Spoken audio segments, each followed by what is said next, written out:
mun ditanya kunaon make baju bagus kabeh indah kadele ku jelema kunaon make rapi amat kabeh ulah kadele aurat jojorena kabeh kitu bae kan teu masalah ieu kan berat ku makhluk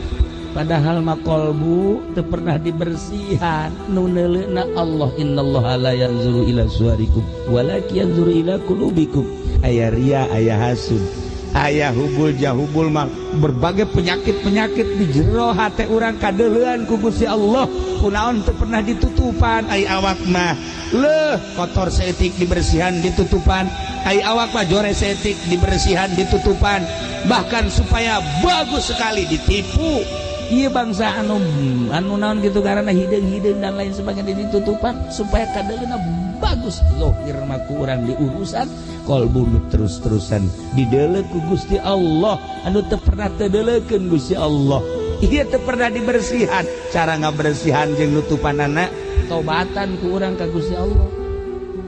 encan pernah kan urang nobatan kolbu urang ieu hate urang sok geura tobatan